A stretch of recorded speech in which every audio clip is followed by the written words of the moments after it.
дар мавҷ барномаи иттилоотии хабар.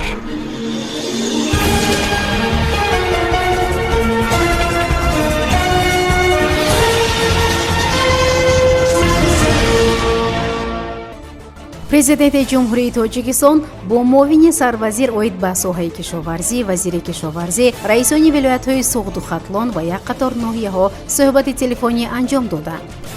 донишҷӯёни тоҷик аз сафири чин дар душанбе стипендия гирифтанд. дар водии яхноби ноҳияи айни 2 пули мошингузар ба истифода дода шуд. посбон гуфт чаро ва чӣ гуна донишгоҳи хуҷандро оташ зад.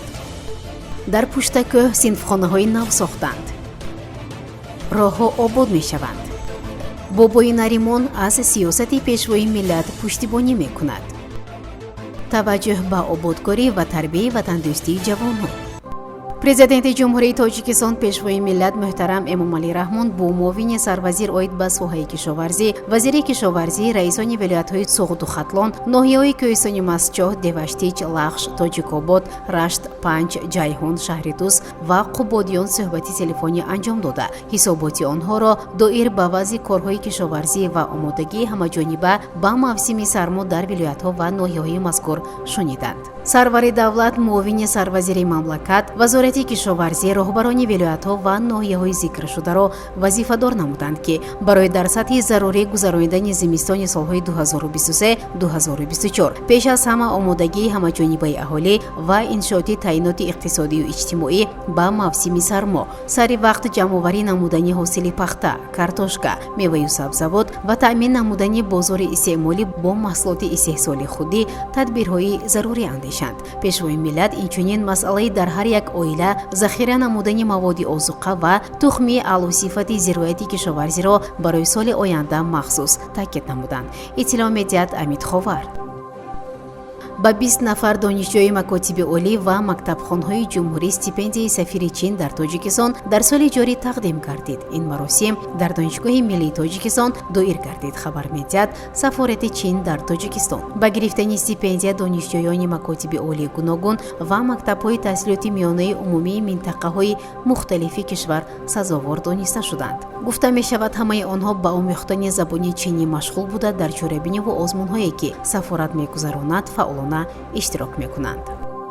дар минтақаи Даҳана ва Дуобаи водии яхноби деҳоти Анзоби ноҳияи айни 2 пули мошингузар ба истифода дода шуд. бунёди иншооти мазкур дар чаҳорчӯби лоиҳаи баландбардоштани сатҳи зиндагии мардуми деҳот тавассути дастрасӣ ба инфрасохтори деҳот дар водии яхноб бо маблағгузории мақомоти иҷроияи ҳокимияти давлатии ноҳияи айни дар ҳаҷми 525 000 сомонӣ ва барномаи озуқавории ҷаҳонии Созмони Милали Муттаҳид дар ҳамкорӣ бо ташкилоти Агроаксияи Олмон дар ҳаҷми 920 000 сомонӣ ба анҷом расонида шуд. дар натиҷаи сербориш омадани фасли зимистони соли гузашта роҳи водии яхноб то моҳи май дастрас набуд. корҳои асосии сохтмонӣ дар мавзеъҳои Даҳана ва Дуобаи водии мазкур моҳи июни соли ҷорӣ оғоз гардида, корҳои васлу насби таҷҳизоти оҳану кафшергарӣ аз тарафи мутахассисони муассисаи давлатии нигоҳдории роҳҳои автомобилгарди ноҳияи айнӣ ба анҷом расонида шуд. дар маросими ифтитоҳи пулҳо раиси вилояти Суғд, намояндагони ташкилоти байналмилаливу шарикони рушд ва сокинони яхноб иштирок намуданд. сокинон аз бунёду ба истифодадиҳии пулҳои мошингузар изҳори хушнудӣ намуда ба сарвари давлат миннатдории хешро баён доштанд.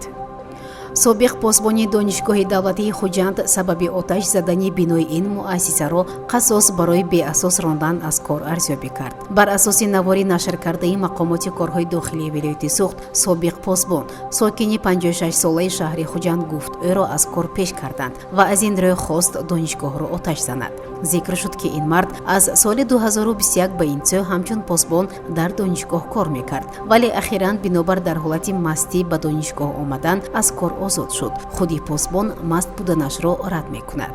ӯ гуфт хошоки хушкро ҷамъ намуда бо истифода аз гӯгирд болупӯши бинои факултаи таърих ва ҳуқуқро оташ зад ва ҳамин тариқ 2 миллион сомонӣ зарар расонд. феълан нисбаташ парвандаи ҷиноятӣ боз шуда ӯ дар ҳабси пешакӣ қарор дорад. бояд гуфт ки сӯхтор дар факултаҳои таъриху ҳуқуқ ва забон ва адабиёти рӯси донишгоҳи давлатии Хуҷанд ки ҳамагӣ дар як бино воқеъ дар маҳаллаи Гулистони шаҳри Хуҷанд ҷойгиранд, шаби 20 сентябри соли равон рух дод. мақомоти тафтишоти сӯхт бо гузашти як рӯз маълум карданд ки ин ҳодиса амалӣ барқасдона буда аз сӯи посбони бино содир шудааст. иттилоъ медиҳад Спутник Тоҷикистон. бо иштироки раиси шаҳри Панҷакент Абдухолиқ Холиқзода ҳангоми боздид аз ҷамоати деҳотӣ Муғиён дар ҳузури омӯзгорону хонандагон ва сокинони деҳа ин синфхонаҳо барои 300 ҷойи нишаст дар ду баст мавриди истифода қарор гирифт. синфхонаҳои нав кушоду барҳаво буда бо сифати хуб бино гардида бо дастгирии мақомоти иҷроияи маҳаллии ҳокимияти давлати шаҳр бо мизу курсӣ ва дигар ҷиҳоз таъмин карда шуданд. дар суҳбат бо омӯзгорону хонандагон таъкид гардид ки дар ҷавоб ба ин ғамхорӣ онҳо бояд раванди тадрисро хуб ба роҳ монда барномаи таълимиро комилан фаро гиранд. бо иштироки раиси шаҳри Панҷакент Абдухолиқ Холиқзода ҳангоми боздид аз ҷамоати деҳоти Муғиён сокинони деҳаи пули Гирдоб ба мумфарш намудани кӯчаҳои деҳа оғоз намуданд. гуфта шуд ки бо дастгирии дастаҷамъонаи сокинон наздик ба 3 километр роҳҳои ҳудуди деҳа тахту ҳамвор карда ҳоло мумфарш кардани он идома дорад. зимнан то ин муддати соли равон бо саҳмгузории соҳибкорон ва сокинони деҳаҳо дар ҳудуди ҷамоати деҳот 5 километр роҳҳои дохилӣ мумфарш ва 7 километр таҳту ҳамвор карда шуданд. ҳоло бошад дар деҳаи Муғиён роҳҳои дохили деҳаро таҳту ҳамвор мекунанд ва дар деҳаи Сор сокинон соҳили сои селиравӣ паҳлӯи роҳи байни деҳаро бо бунёди садди обшикан мустаҳкам менамоянд. ин роҳҳо низ дар оянда мумфарш карда мешавад. бобои Наримон ин мӯъсафеди нуронию хушгуфтор беш аз 30 сол дар собиқ хоҷагии ҷамоавӣ вазифаи сардори бригадаро ба ӯҳда дошт. ӯ аз он изҳори шукргузорию хушнудӣ мекунад ки бо дастури пешвои муаззими миллат муҳтарам Эмомалӣ Раҳмон замин ба ихтиёри соҳибони аслиаш вогузор шуд ва кишоварзони Муғиён аз ҷумла 10 нафар фарзандони ӯ аз он бо кордонӣ истифода мекунанд.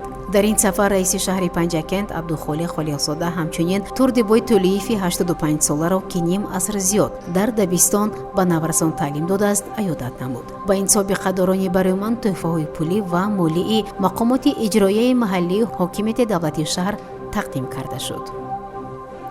дар ҷамоати деҳоти Муғиён таҳти роҳбарии раиси шаҳри Панҷакент Абдухолиқ Холиқзода бо иштироки фаъолони ҷамоат машварати корӣ баргузор гардид. баъди шунидани гузориши раиси ҷамоати деҳот ва раисони кумитаҳои деҳаҳо дар бораи корҳои иҷрошуда ба фаъолону сокинон барои таҳкими корҳои ободонӣ аз ҷумла бунёди синфхонаҳои иловагӣ, варзишгоҳҳои хурд, пулҳо, таъмиру мунфаршкунии роҳҳои дохили деҳаҳо изҳори сипос намуда таваҷҷӯҳи онҳоро ба идома додани ободкорӣ тарбияи наврасону ҷавонони ватандӯст, пешгирии шомилшавии онҳо ба равияҳои ифротӣ, ба таҳсил дар зинаи сеюм ҷалб кардани духтарон, бо тарҳи зебо обод намудани маркази ҷамоати деҳот, мусоидати фаъоли кумитаҳои деҳаҳо, фаъолон ба сафарбар намудани ҷавонон ба хидмати ҳарбӣ, ҳарчи бештар захира намудани маводи хӯрока, истифодаи босамари ҳар қитъа замин, танзими маъракаю маросим ва дигар масъалаҳои муҳими рӯз ҷалб карда шуд.